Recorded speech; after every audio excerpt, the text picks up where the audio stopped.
Yuk, kita mau tetap bersama memuji nama Tuhan. Kita mau bersuka cita.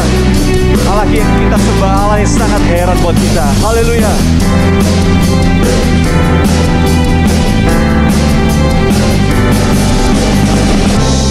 Begitu besar kasih telah tercurah bagi dunia, karyamu, kasihmu yang termulia, tiada terselami, tiada terselami. Besar dan ajaib perbuatan Kau beri hidupmu bagi diriku. Tiada yang sepertimu, tiada yang sepertimu. Kau berkuasa selamanya, ku puji Kau selalu. Semuanya betapa dalamnya, betapa lebarnya, betapa lebarnya kasih setiamu. Tiada bandingannya, tiada duanya, tiada seperti Kau, Yesus Tuhanku.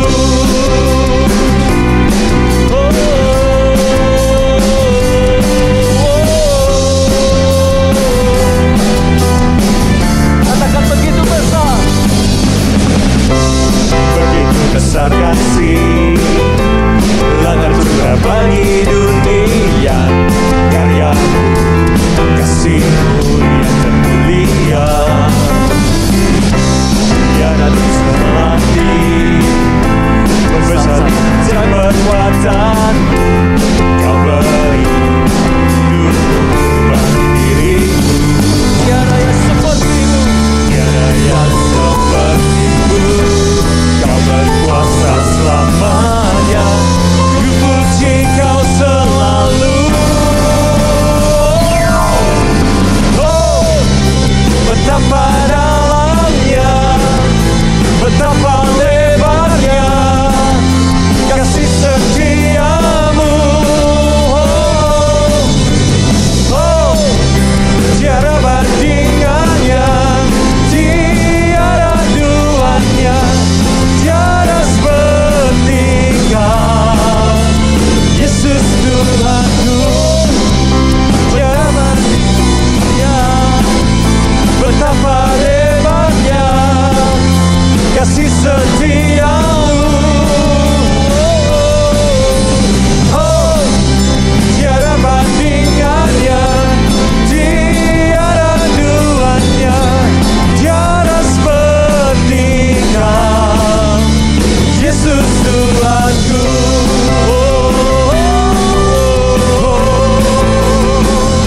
Amin. Terima kasih Tuhan. Katakan sama-sama.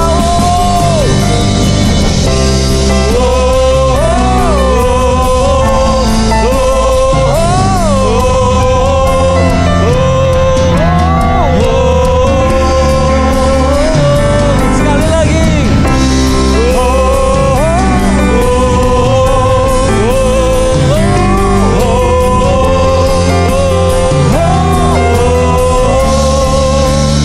Yesus Tuhanku.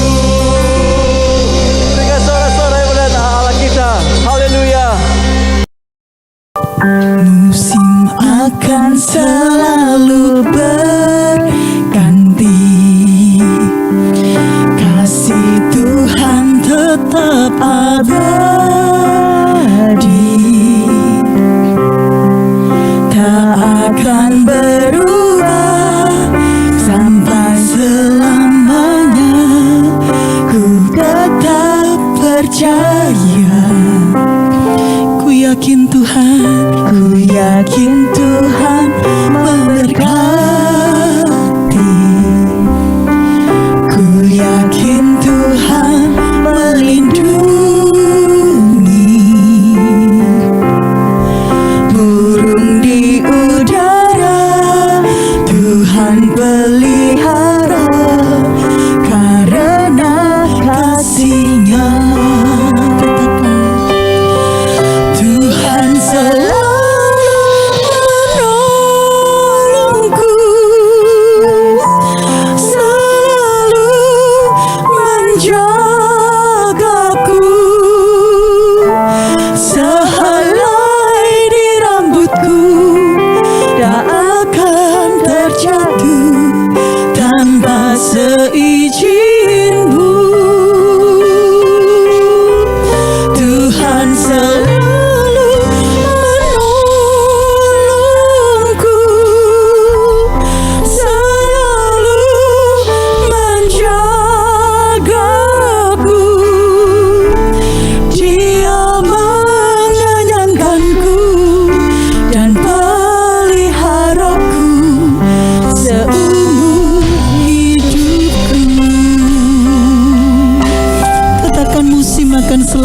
berganti, musim akan selalu berganti. Kasih Tuhan tetap abadi, tak akan berubah sampai selamanya. Ku tetap percaya, ku yakin Tuhan memberkati, ku yakin Tuhan memberkati, ku yakin Tuhan melindungi. Burung di udara Tuhan pelihara, karena kasih-Nya Tuhan selalu menolongku,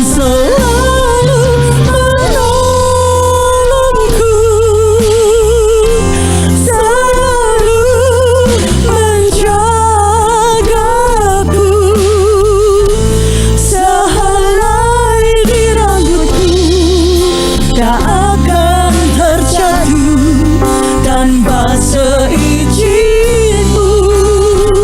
Tuhan selalu menolongku,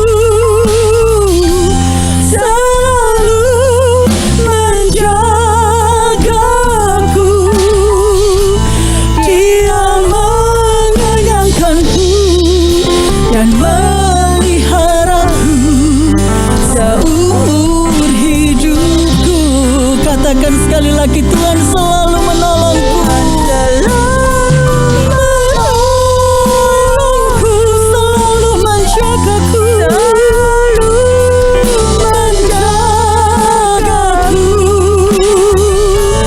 sehelai di rambutku tak akan terjatuh tanpa seizin-Mu.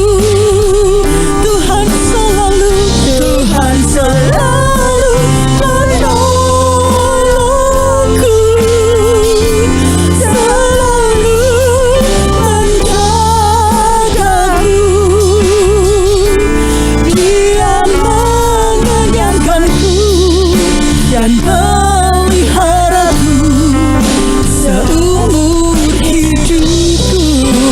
Dia mengenyangkanku, Dia mengenyangkanku dan peliharaku seumur hidupku.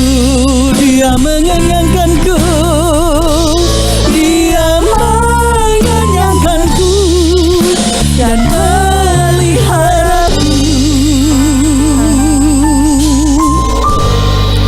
seumur hidupku.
Shalom, selamat sore adik-adik. Selamat berbakti kembali di dalam nama Tuhan Yesus Kristus.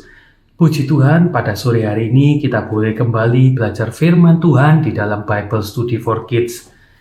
Pada sore hari ini kita akan belajar satu tema dengan judul yaitu Berea. Nah, Berea ini apa ya adik-adik ya?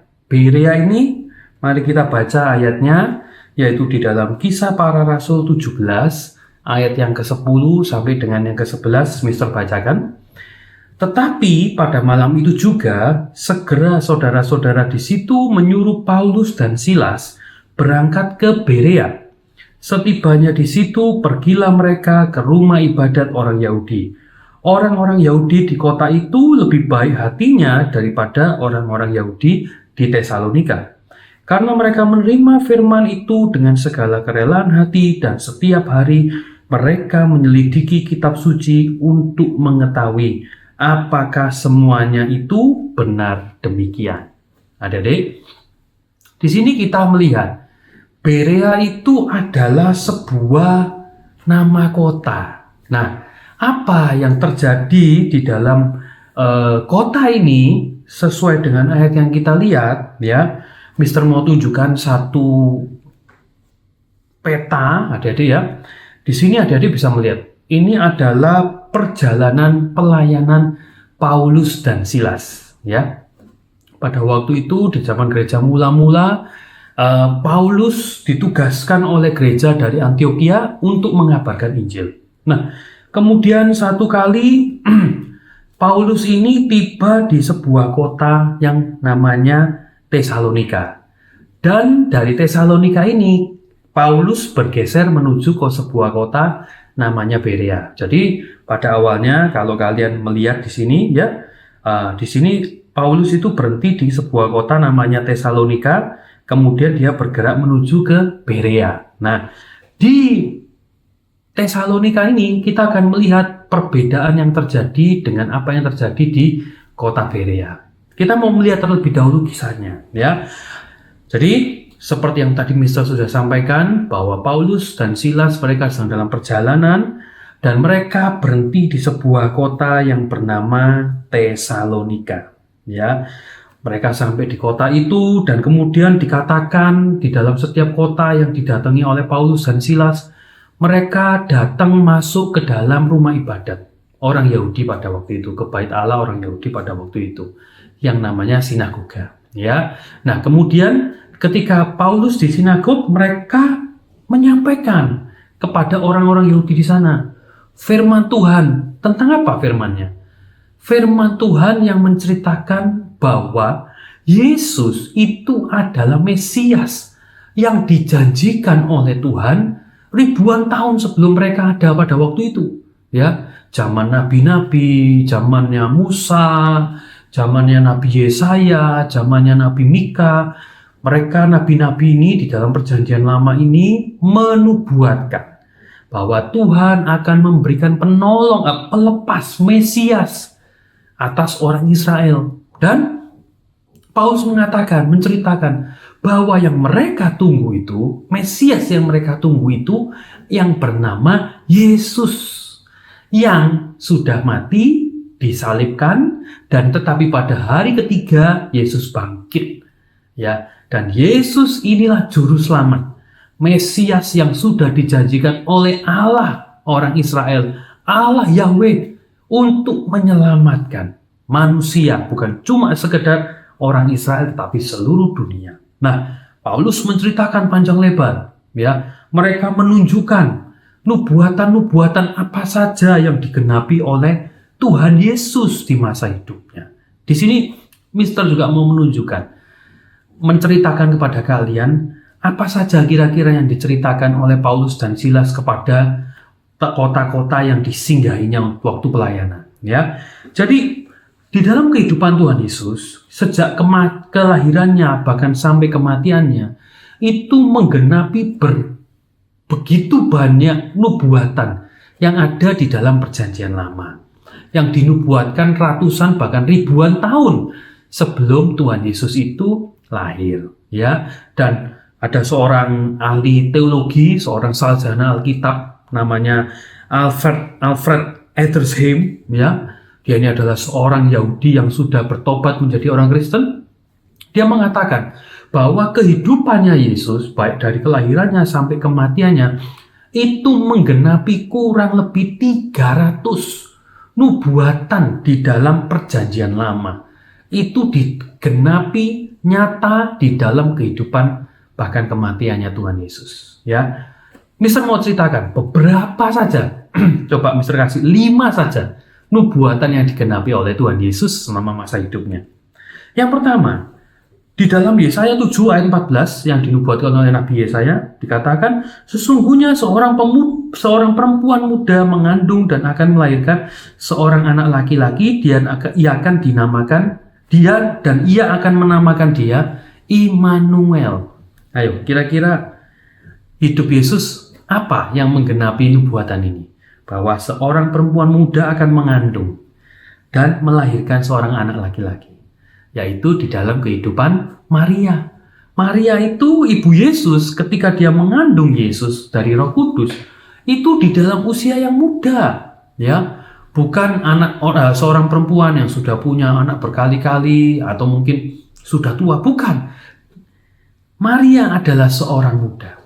Ini yang pertama, ya. Yang kedua dikatakan di dalam Yesaya 53, di situ diceritakan tentang hamba yang menderita. Kalau kalian baca semua, di mana Yesus menggenapinya?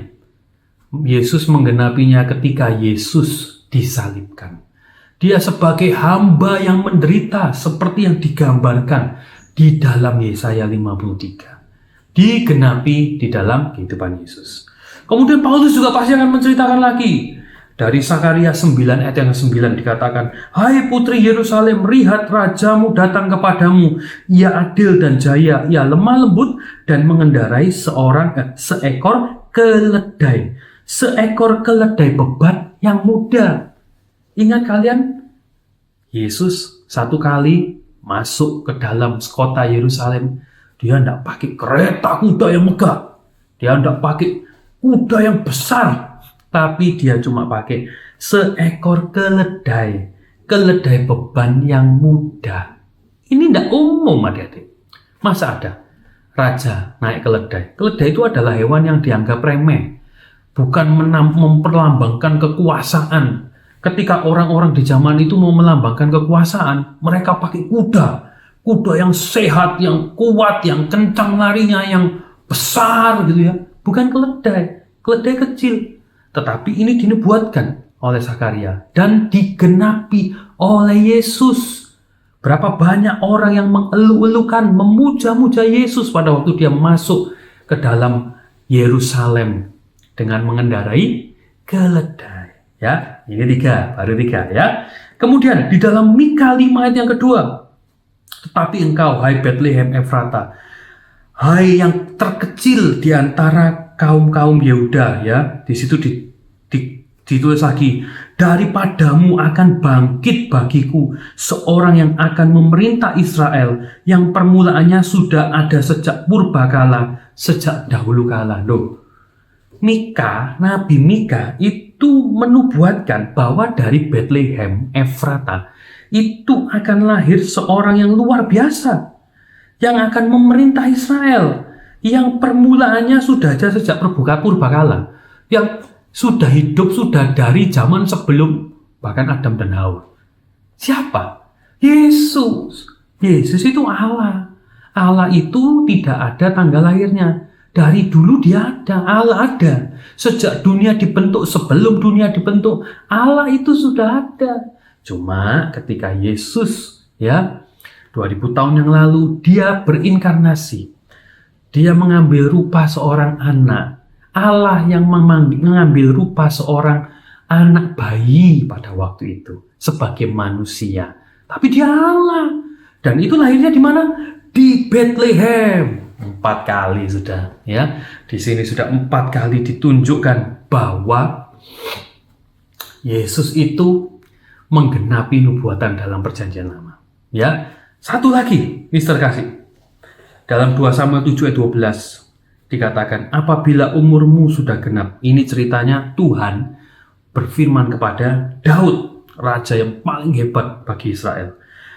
dan engkau telah mendapat perhentian bersama-sama dengan nenek moyangmu, maka aku akan membangkitkan keturunanmu yang kemudian. Siapa? Bukan anaknya, bukan Salomo.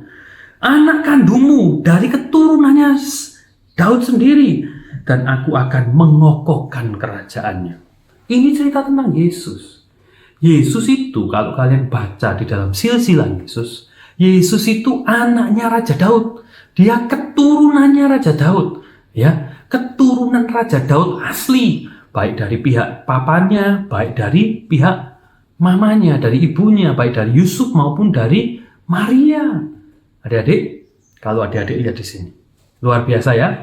Ini yang diceritakan oleh Paulus dan Silas waktu itu. Kalian sudah tidak usah nunggu-nunggu lagi Mesias yang dijanjikan. Mesias itu adalah Yesus. Buktinya apa? Nah, ini 5 hal ini yang sudah diceritakan oleh Paulus ini.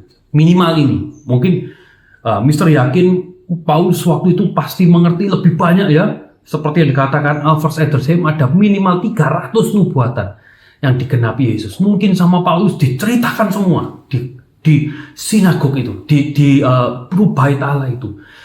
Paulus dengan semangat menceritakan di Tesalonika waktu itu, Yesus itu adalah Allah. Yesus itu adalah Mesias yang dijanjikan oleh Allah Yahweh Israel. Ya, ini sudah nyata, percayalah dia, maka kamu akan diselamatkan. Nah, ketika Paulus menceritakan seperti itu di Tesalonika, ternyata adik-adik, ada beberapa orang yang percaya. Kalau kalian baca di dalam Kisah Rasul 17 ayat 4. Beberapa.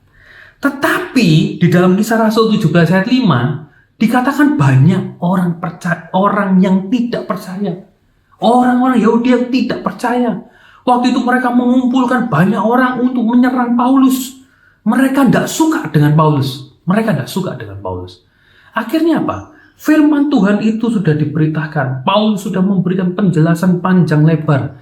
Tapi mereka tidak bisa percaya kepada Yesus. Mereka tidak bisa melihat Yesus itu adalah Mesias yang dijanjikan oleh Tuhan. Tidak bisa. Akhirnya apa? Mereka berbalik. Mereka menyerang. Mereka kepingin menangkap Paulus. Mereka kepingin menghadapkan Paulus dan Silas ini di depan rakyat banyak. Tujuannya rakyat banyak itu dikompori, dipanasi. Untuk apa? Untuk menghukum Paulus dan Silas di dalam peradilan rakyat. Jadi mereka mau main hakim sendiri. Tidak usah lewat pengadilan, tapi supaya rakyat sendiri yang menghukum mereka, menghajar mereka. Ya, banyak orang. Tapi tetap pada waktu Paulus menceritakan firman Tuhan itu, ada beberapa orang yang percaya. Akhirnya, Paulus pada waktu itu tidak berlama-lama di Tesalonika. Akhirnya dia cuma sebentar saja ada di Tesalonika. Lalu kemudian dia berpikir, disuruh oleh jemaat untuk segera, orang-orang di sana untuk segera pergi meninggalkan Tesalonika. Akhirnya betul, selanjutnya kita akan masuk ke dalam inti firman Tuhan pada sore hari ini. Yaitu ketika Paulus dari Tesalonika menuju ke Berea. Ya, di kota Berea ini, Paulus sama. Dia juga pergi ke rumah ibadat, ke sinagog untuk memberitakan firman. Sama, karena pada waktu itu, ya, orang Yahudi tidak percaya kepada Yesus. Ya, yang disebut dengan sinagog bait Allah di ayat-ayat ini bukan gereja. Ini adalah rumah ibadat orang Yahudi, bukan orang Kristen. Ya, belum ada orang Kristen pada waktu itu. Dan ketika Paulus datang di Berea, dia datang masuk ke rumah ibadatnya orang Yahudi, yang namanya sinagog itu tadi, bait Allahnya orang Yahudi itu. Dan kemudian dia sama menceritakan kembali, dia menceritakan Yesus itu menggenapi mungkin 300 nubuatan dari perjanjian lama. Diceritakan satu persatu, diceritakan semua. Dan puji Tuhan, ya, kita melihat perbedaan. Kalau tadi di Tesalonika banyak orang, ya, yang tidak percaya, hanya sedikit saja yang menjadi yakin, yang menjadi percaya kepada Kristus, menjadi pengikut Kristus. Berbeda dengan di Berea. Ketika di Berea, banyak orang yang menjadi percaya. Ya, ketika firman Tuhan disampaikan, mereka menjadi percaya. Di dalam Kisah Para Rasul 17:1-12 dikatakan, banyak di antara mereka yang menjadi percaya, juga tidak sedikit di antara perempuan-perempuan terkemuka dan laki-laki Yunani. Jadi yang percaya itu bukan cuma orang-orang biasa, tapi perempuan-perempuan yang terkemuka, ya mungkin pada waktu itu pejabat gitu ya, orang yang terkenal kaya, terkenal hebat, dan juga laki-laki bukan orang Yahudi saja, juga yang dari Yunani. Orang-orang dari Yunani itu bukan orang Israel, tapi orang-orang yang ada di sekitar itu, ya, orang Yunani, ya, mereka juga menjadi percaya kepada Kristus. Nah, adik-adik, kita bisa melihat di sini bedanya. Di Tesalonika sedikit orang yang percaya. Padahal firman Tuhan yang disampaikan mungkin sama oleh Paulus. Caranya Paulus menyampaikan firman mungkin juga sama. Ya, tetapi di Tesalonika tidak banyak. Bahkan mereka banyak yang memusuhi sehingga Paulus tidak bisa terlalu lama di sana. Dan akhirnya Paulus pindah ke Berea dan puji Tuhan, di Berea banyak orang yang percaya kepada Kristus. Ya. Kita melihat ya, selanjutnya. Apa yang terjadi dengan orang Berea? Kenapa orang Berea itu banyak yang bertobat pada waktu itu? Kenapa? Ada dua hal yang bisa kita pelajari dari orang Berea yang harus kita tiru zaman sekarang.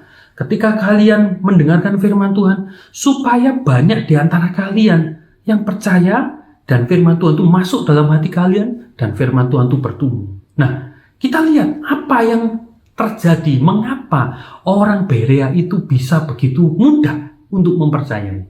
Yang pertama dikatakan ya, di dalam Kisah Para Rasul 17 ayat yang ke-11a, bagian yang pertama ya, Mister bacakan.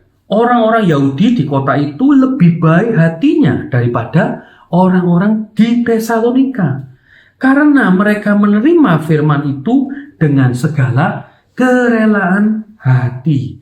Jadi kalau kita melihat di sini ya, mereka itu menerima firman Tuhan itu dengan kerelaan hati, dengan sukacita. Kalau kita melihat di dalam beberapa terjemahan bahasa Alkitab, ya, terjemahan Alkitab, seperti contohnya di dalam bahasa Inggris, di dalam Bible in Basic English (BBE), di situ dikatakan, diterjemahkan kerelaan hati itu dengan apa? They gave serious attention to the word.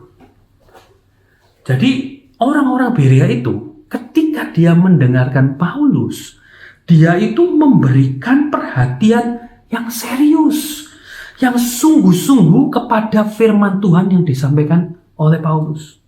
Itu yang diterjemahkan oleh Bible in Basic English. Jadi kerelaan hati itu bagaimana? Kerelaan hati itu adalah memberikan perhatian yang serius ketika mendengarkan firman Tuhan. Yang kedua, King James Version sama-sama bahasa Inggrisnya menggunakan kalimat seperti ini. They receive the word with all readiness of mind.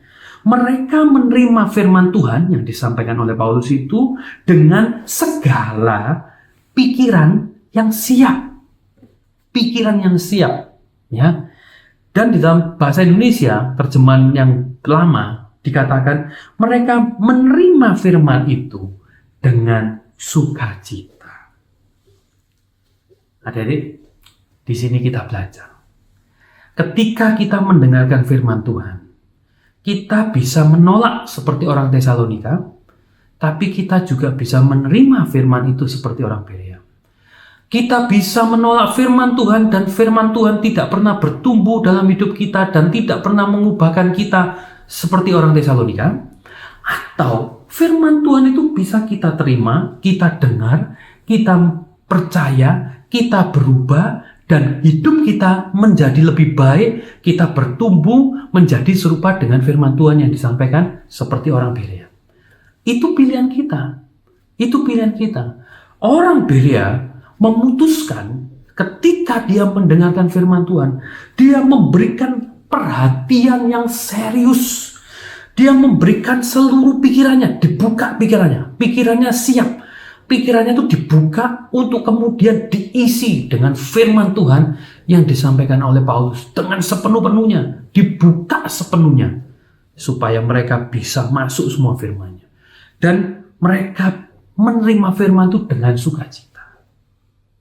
Ya, adik-adik, berapa banyak kita sebagai orang beriman ketika kita baca Alkitab, ketika kita dengar firman Tuhan di gereja, di sekolah minggu, bagaimana sikap hati kita?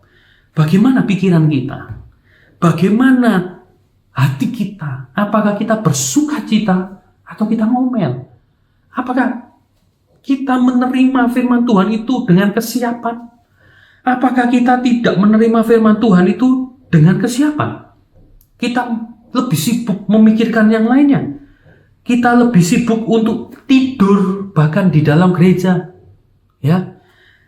Di dalam firman Tuhan diceritakan sebuah ilustrasi bagaimana firman Tuhan itu masuk di dalam hati kita.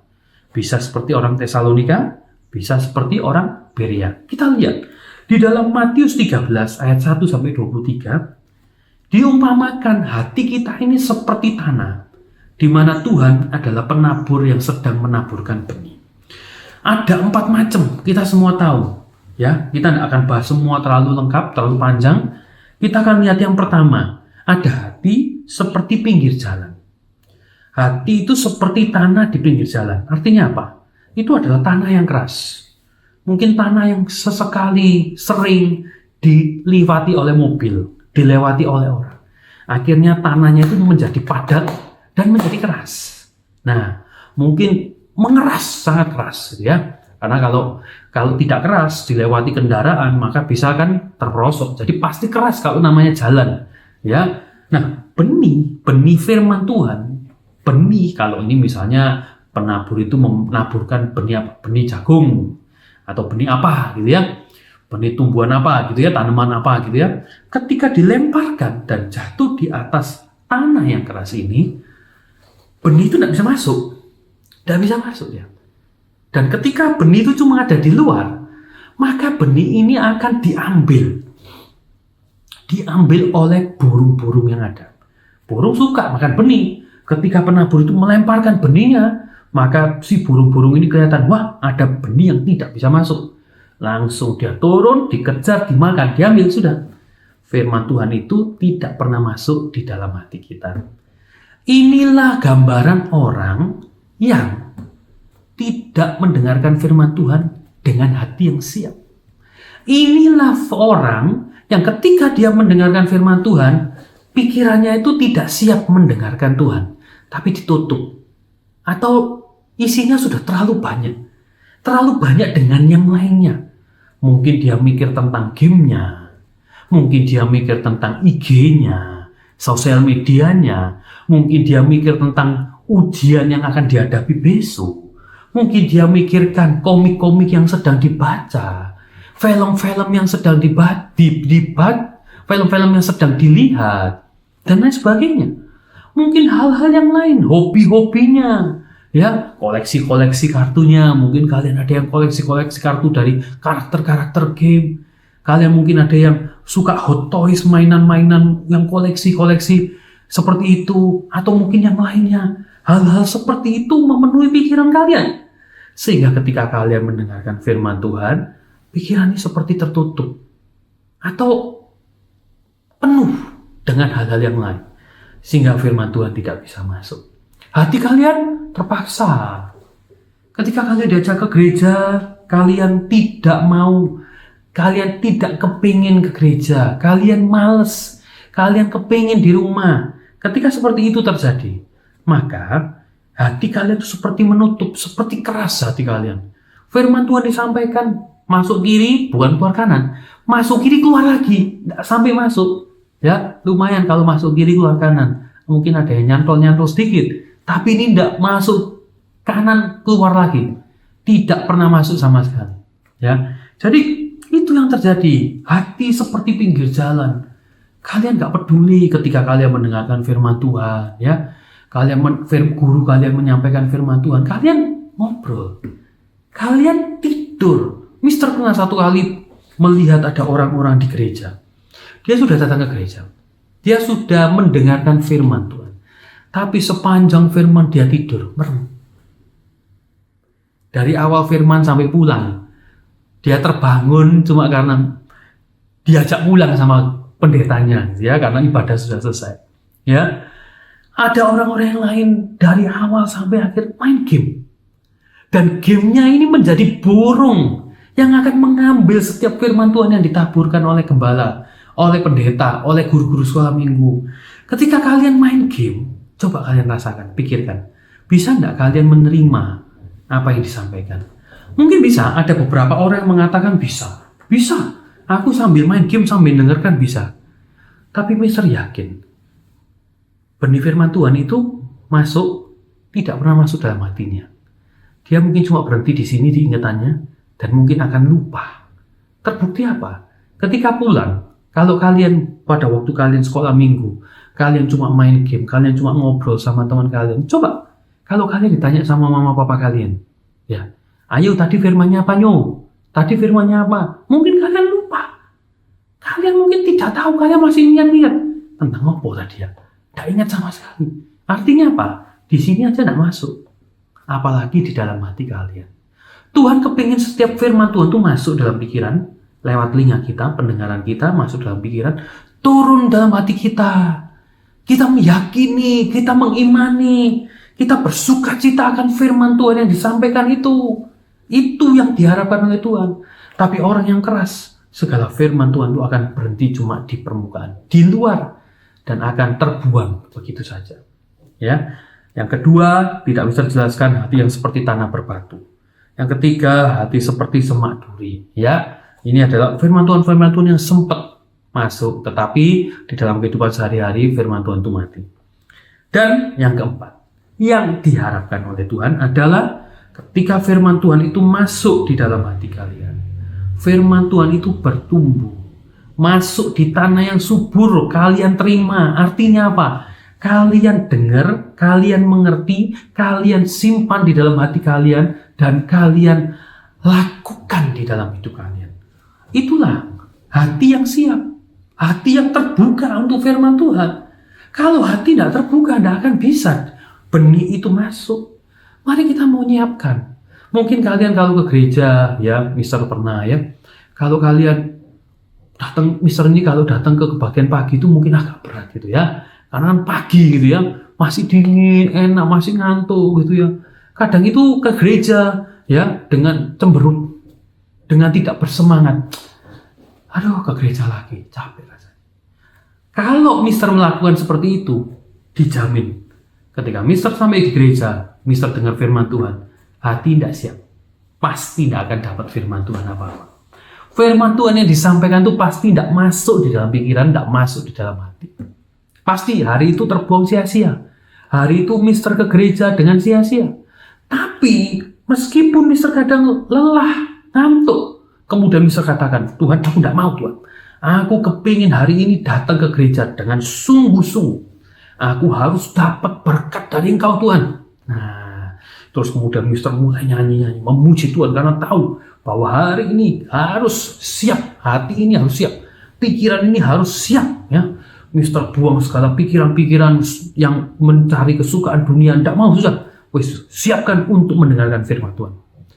Dijamin hari itu Mister pulang dari gereja membawa pengertian firman Tuhan, membawa berkat-berkat firman Tuhan yang luar biasa.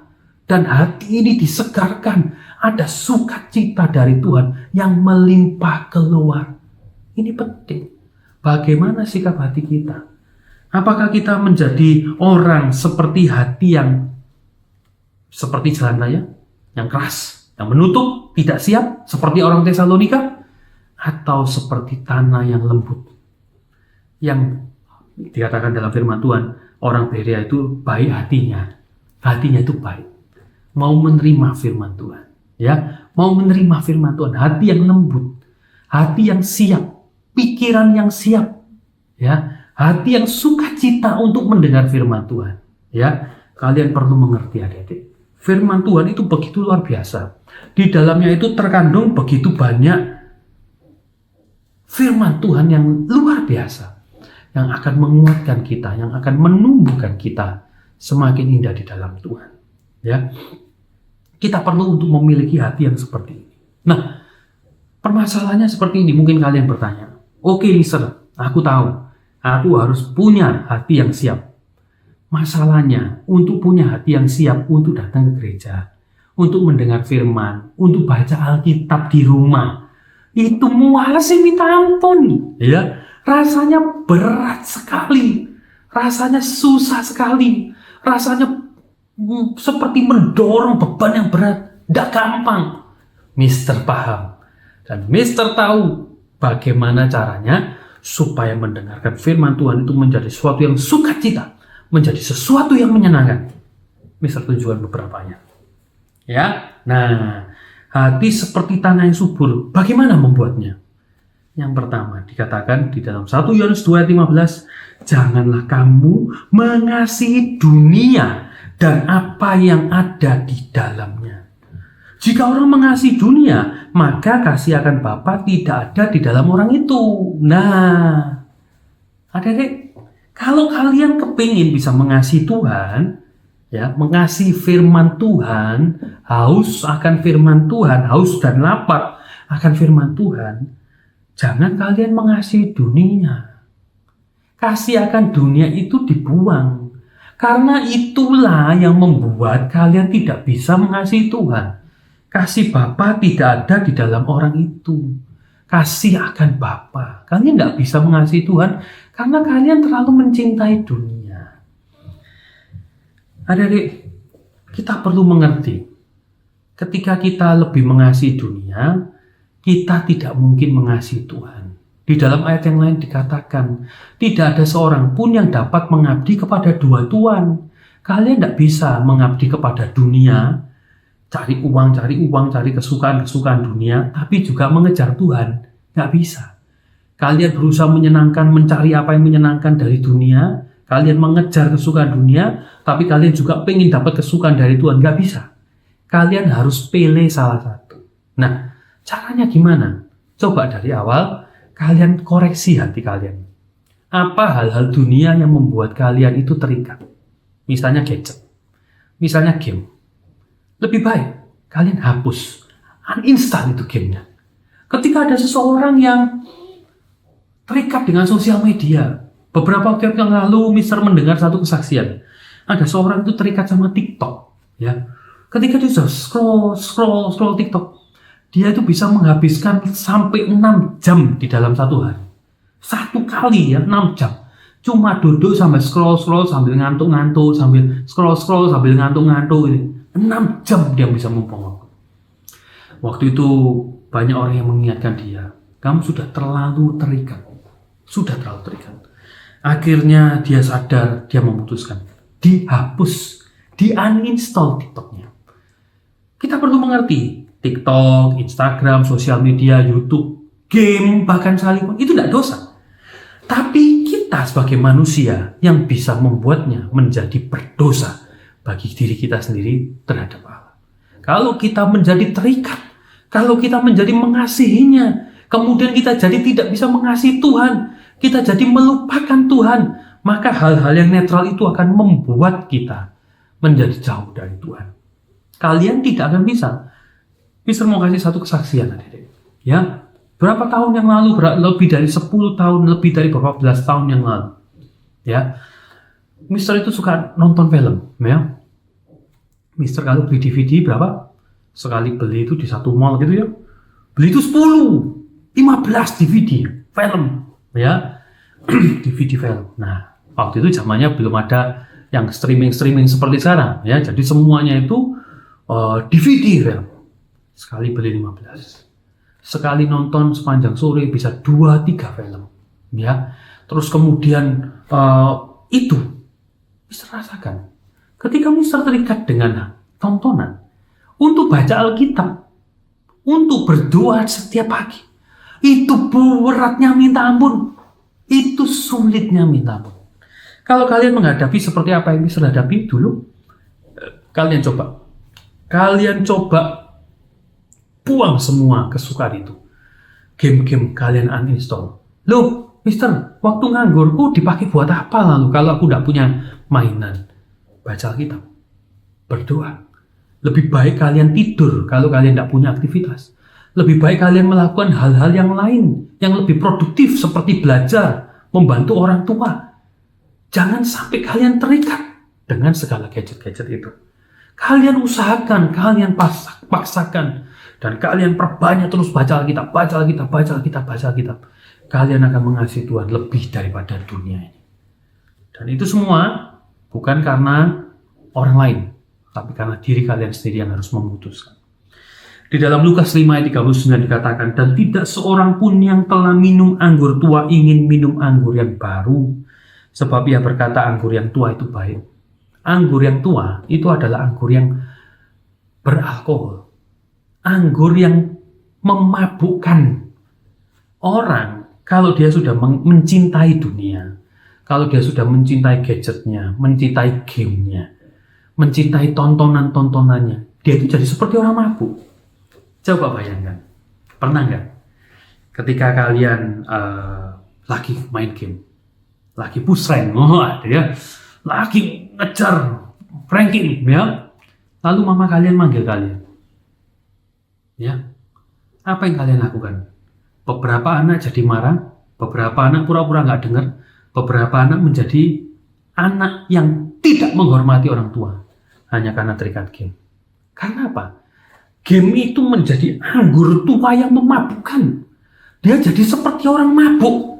Orang mabuk itu tidak tahu mana yang baik, mana yang benar. Mana yang baik, mana yang salah, ya. Mana yang benar, mana yang salah. Orang mabuk itu tidak bisa memisahkan, tidak bisa mengetahui. Jadi ketika dia sudah mabuk dengan segala game itu, yang terjadi apa? Yaitu dia nggak peduli. Dia jadi anak yang tidak menghormati orang tua, yang berkata kasar dengan orang tuanya, yang memaki-maki orang tuanya. Dia tidak peduli. Dia tidak bisa mengendalikan dirinya karena dia sedang mabuk. Dia cenderung untuk menjadi pemarah. Dia cenderung untuk jadi orang yang tidak menghormati orang tuanya karena terikat game. Karena kesukaan dunia, kesukaan anggur tua itu memabukkan. Berbeda dengan anggur yang baru. Anggur kesukaan Tuhan itu membuat kita bersukacita dari Tuhan. Sukacita yang sehat dan benar. Ya. Oke. Jadi yang pertama kita pelajari dari orang Berea ini adalah orang Berea ini mereka punya hati yang terbuka. Hati yang lebih baik daripada orang Tesalonika. Nah, itu yang pertama. Step yang pertama harus kita persiapkan sebelum kita belajar firman Tuhan, menerima firman Tuhan, jelas hati kita. Hati kita, tanah hati kita ini kita persiapkan. Yang kedua, adik-adik, kita baca di dalam Kisah Para Rasul 17 ayat yang ke-11b. Di situ dikatakan, setiap hari mereka menyelidiki kitab suci untuk mengetahui apakah semuanya itu benar demikian. Jadi, orang-orang Berea ini ketika mungkin Paulus cerita tentang nubuatan Mika, gitu ya, mereka membuka kitab Mika. Wah, oh iya ya, benar ya. Benar ya. Ketika mereka tuh Paulus menceritakan tentang Sakaria 9 ayat 9 tentang keledai tadi, mereka buka langsung. Oh iya ya. Aneh ya memang ya. Kalau secara umum tidak ada raja naik keledai, tapi ini rajanya naik keledai dan orang-orang melambai-lambaikan daun palem, ya, kemudian membeberkan pakaian mereka. Ini seperti seorang raja yang lewat. Iya ya, betul ya. Ketika kemudian mereka tahu Yesus lahirnya di Bethlehem, mereka melihat dari perjanjian lama, kemudian dari kitab Mika, mereka lihat, oh ya betul ya, benar ya. Mungkin Paulus menjajarkan begitu banyak daftar. Mereka cek semua, mereka cross check semua. Mereka itu gemar belajar firman Tuhan. Mereka ingin memastikan bahwa apa yang dikatakan oleh Paulus itu tidak ngarang, tidak bohong, tapi betul-betul itu terjadi. Dan ini yang menjadi kunci bagaimana mereka bisa bertumbuh dalam iman mereka. Selain mereka sudah membuka hati mereka, mereka itu tidak malas untuk belajar firman Tuhan. Mereka itu ngotot mencari kebenaran. Mereka itu giat mencari kebenaran. Setiap hari mereka itu menyelidiki kitab suci. Ya, ini penting adik-adik. Berapa banyak orang Kristen itu cuma mengandalkan kalau dengar firman Tuhan itu cuma di gereja. Anak-anak cuma di sekolah minggu. Di rumah pernah baca Alkitab? Tidak pernah. Itu salah. Itu salah besar yang harus kalian perbaiki. Ya, kalau kita melihat di dalam 2 Petrus 3 ayat 18 dikatakan bahwa Tuhan itu kepingin kita tuh bertumbuh di dalam kasih karunia dan di dalam pengenalan akan Tuhan dan Juru Selamat kita, Yesus Kristus. Tuhan tuh kepingin kita itu bertumbuh terus di dalam firman Tuhan. Terus kita tuh mencari firman Tuhan. Bagaimana caranya kita bisa bertumbuh dalam firman Tuhan? Yang pertama, adik-adik, kita perlu merenungkan firman Tuhan itu siang dan malam, setiap hari. Dikatakan di dalam Mazmur 1 ya, ayat yang kedua sampai 3 bisa bacakan. Tetapi yang kesukaannya ialah Taurat Tuhan, dan yang merenungkan Taurat itu siang dan malam. Ia seperti pohon yang ditanam di tepi aliran air, yang menghasilkan buahnya pada musimnya, dan yang tidak layu daunnya, apa saja yang diperbuatnya berhasil. Artinya apa, adik-adik? Ketika kalian itu merenungkan firman Tuhan siang dan malam, iman kalian akan kuat.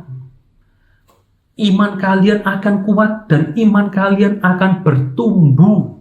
Kalian tidak mudah untuk dijatuhkan iman kalian. Ya, jadi perlu kita merenungkan siang dan malam. Mister tanya, berapa kali di dalam seminggu kalian baca Alkitab? Apakah kalian sudah mengerti banyak cerita-cerita firman Tuhan? Apakah kalian sudah banyak mengerti kebenaran-kebenaran yang ada di dalam firman Tuhan?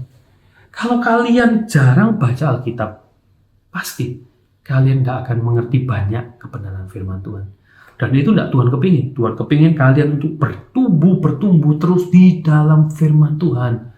Itu penting, adik-adik. Caranya apa? Merenungkan siang dan malam setiap hari.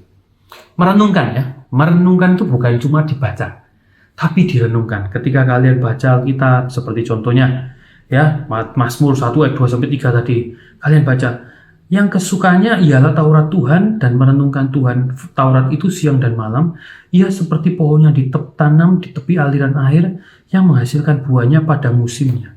Lalu kalian renungkan, oh, orang yang kesukaannya Taurat Tuhan ya, itu seperti pohonnya di tepi ditanam di aliran air. Berarti pohon itu tidak pernah kekurangan air. Wah, kalian dapat.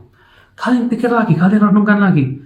Oh, kalau dia itu penuh dengan air, maksudnya dia cukup air, cukup mendapatkan nutrisi dan vitamin dan mineral, maka dia bisa menghasilkan buahnya. Wah, buah apa ya kalau di dalam hidup kita ya? Oh, kita mulai ngerti. Buah-buah roh. Ya, kita mengerti buah-buah jiwa-jiwa, buah-buah pertobatan. Kita mengerti, oh, itu akan tumbuh di dalam hidup kita ya. Dan yang tidak layu daunnya, ya, kita akan terus kuat, ya. Apa saja yang diperbuatnya berhasil. Kalian kita lihat, ketika kita merenungkan bukan cuma sekedar baca, itu pasti ada bedanya. Kita pasti akan bisa mengerti firman Tuhan itu lebih dalam.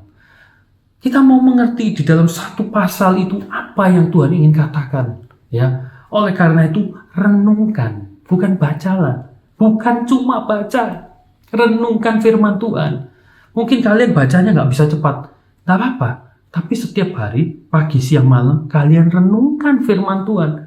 Itu lebih berharga daripada kalian balapan sama teman kalian. Oh, aku bisa menghabiskan satu Alkitab dalam 5 bulan, 6 bulan. Oh, dalam 1 tahun. Oh, aku lebih cepat. Aku bisa 3 bulan selesai. Tidak penting.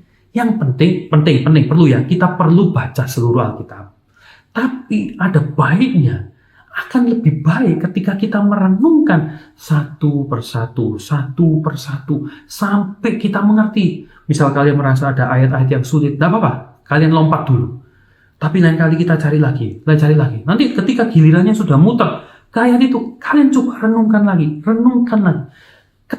Untuk bisa mengerti firman Tuhan, itu nomor 1 butuh kesediaan hati yang terbuka seperti orang Berea, dan ketekunan untuk merenungkan firman Tuhan. Ini penting. Dan dikatakan itu setiap hari, pagi, siang, malam, kita mau merenungkan. Yang kedua, yang paling penting, kita tidak bisa mengerti firman Tuhan ya tanpa Roh Kudus. Ya, tanpa Roh Kudus kita tidak bisa mengerti kebenaran firman Tuhan. Ya, Karena Roh Kudus itu yang akan mengajarkan kepada kita segala sesuatu. Di dalam Yohanes 14 ayat yang ke-26 dikatakan, tetapi penghibur yaitu Roh Kudus yang akan diutus oleh Bapa dalam namaku, dialah yang akan mengajarkan segala sesuatu kepadamu dan akan mengingatkan kamu akan semua yang telah kukatakan padamu. Penting, saudara. Penting, adik-adik. Roh Kudus itu membantu kita, menyempurnakan pengertian kita, memberikan kita pengertian yang langsung dari Allah. Ini sangat penting. Oleh karena itu, setiap kali kita baca Alkitab, kita tidak cuma mengandalkan ini. Tapi kita juga membuka hati kita berdoa, Tuhan, aku yang terbatas ini, yang jauh kemampuanku, yang tidak ada artinya dibandingkan hikmat-Mu Allah, berikan aku hikmat-Mu, karena aku tidak mampu dengan kekuatanku, dengan hikmat-Mu. Doa-doa seperti ini sangat penting ketika kalian baca firman Tuhan. Karena ini yang akan menolong kalian. Roh Kudus yang akan menolong kalian. Roh Kudus itu adalah penghibur yang apa? Yang mengajarkan segala sesuatu. Tentang segala ayat yang kalian baca, yang kalian tidak mengerti, Tuhan bisa tunjukkan jawabannya. Tuhan akan bisa mengingatkan ayat-ayat firman-firman yang Tuhan kita pernah baca, yang kita pernah mengerti, pelajari sebelumnya. Roh Kudus yang mengingatkan. Adik-adik, mari kita sebagai orang Kristen saat ini kita mau melihat bedanya. Tadi Mister sudah tunjukkan orang Tesalonika, dan Mister juga sudah tunjukkan orang Berea. Seperti siapa kalian mau menjadi? Apakah kalian mau menjadi orang seperti orang Tesalonika? Kalau kalian menjadi seperti orang Tesalonika, kalian tidak akan pernah bertumbuh, bahkan mati iman kalian. Satu kali orang-orang seperti Tesalonika yang tidak pernah mempersiapkan hatinya, tidak pernah menerima firman Tuhan dengan baik, satu kali dia akan mengatakan, Tuhan itu nggak ada. Aku tidak perlu Tuhan. Aku tidak perlu Tuhan. Kita punya pengetahuan, kita punya hikmat, kita punya teknologi. Aku tidak perlu Tuhan. Iman kalian akan hancur, binasa. Kalian mungkin satu kali akan mengatakan, gak Tuhan-Tuhanan, gak apa-apa. Gak perlu Tuhan. Itu yang dikatakan dalam firman Tuhan. Di akhir zaman, orang akan mencintai dirinya dan tidak mempedulikan agama. Ya, dan atau kalian mau jadi seperti orang Berea. Orang Berea yang mempersiapkan hatinya dan punya ketekunan, semangat yang tekun untuk mempelajari firman Tuhan setiap saat. Mari adik-adik, Mister kepingin kalian menjadi orang Kristen bukan yang sembarangan, yang mudah goyah iman kalian, tetapi orang Kristen yang kuat, yang berakar di dalam firman Tuhan. Hari-hari ini banyak sekali serangan kepada kebenaran firman Tuhan. Mungkin kalian baca di sosial media orang-orang yang menjelek-jelekkan kekristenan. Kalau kalian tidak punya kebenaran firman Tuhan yang kuat, kalian akan binasa. Kalian akan berpikir, oh iya. Kalian akan ikut dengan pemikiran-pemikiran yang salah. Mister dorong untuk kalian belajar. Jangan pernah berhenti. Seumur hidup tidak akan pernah cukup untuk mempelajari firman Tuhan. Oleh karena itu, mulai sekarang, belajarlah firman Tuhan setiap saat. Puji Tuhan. Mari kita mau masuk di dalam doa, kita mau mengakhiri persekutuan kita pada sore hari ini. Terima kasih Tuhan kalau kami boleh diingatkan kembali akan jemaat di Berea, orang-orang Yahudi di Berea. Biar kami boleh menjadi seperti mereka di dalam kami mendengarkan firman-Mu. Biar firman-Mu itu, setiap firman-Mu yang kami dengarkan kapanpun, yang kami baca kapanpun, itu boleh tumbuh di dalam hidup kami. Tolong Tuhan, mungkin di antara kami ada yang terikat dengan dunia. Lepaskan Tuhan, karena kami percaya Tuhan, kebenaran itu akan memerdekakan kami. Engkau sanggup untuk memerdekakan kami. Terima kasih Tuhan. Kami serahkan anak-anak-Mu dalam tangan-Mu Tuhan. Kau lindungi mereka, Engkau berkati mereka di dalam pergaulan mereka, di dalam sekolah mereka, di dalam keluarga mereka. Orang tua mereka Kau berkati Tuhan. Terima kasih Tuhan. Kami serahkan semuanya ke dalam tangan-Mu. Di dalam nama Tuhan Yesus kami berdoa. Amin. Puji Tuhan adik-adik, sampai berjumpa kembali di Bible Study for Kids minggu yang akan datang. Tuhan Yesus memberkati.